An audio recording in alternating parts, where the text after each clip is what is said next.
गोळ्या घालून मारायचं त्यांना करायचं. पण समाजाच्या लेकराचं कल्याण केल्याशिवाय हटत नाही. जीवावर पण पेटू शकतो. समाजाच्या लेकराच्या जीवावर देत नाही तर घरात झोपून तरी मराठ्यांनी काय करू, काय उपयोग, काय करायचं घरी झोपून. पण आज विखे पाटील तुमची भेट घेणार आहेत, ते असं म्हणतायत की आता ते मी आशावादी आहेत त्यांची भेट घेतल्यानंतर त्यांना सुद्धा आशा आहे तुमच्याकडून. आम्हाला पण त्यांच्याकडूनच असं त्याच्या समाजाचे प्रश्न मार्गी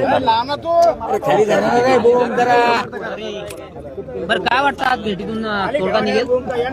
आल्याशिवाय काय करणार, काय विषय काय काल आपल्याला वाटलं होतं निघन तोडगा निघाला नाही. ते यापूर्वी सुद्धा म्हटलं होती की ते फक्त म्हणते तोडगा काढत गरिबांचा अन्याय करणं हे सुरू आहे.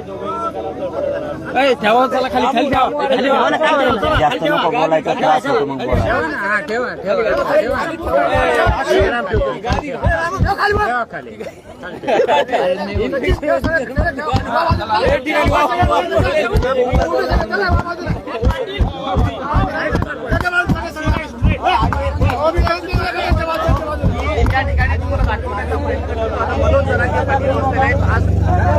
मनोज जरांगे पाटील बसलेले आहेत. तुम्हाला दाखवण्याचा प्रयत्न करतो.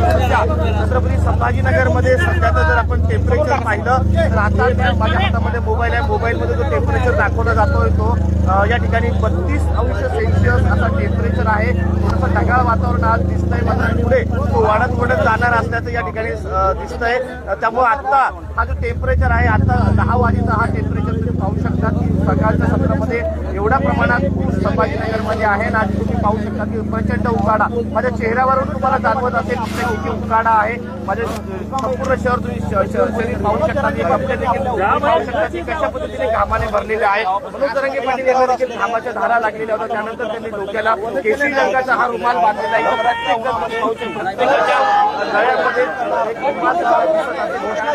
या परिसरामध्ये मोठ्या प्रमाणात तडाखा आहे.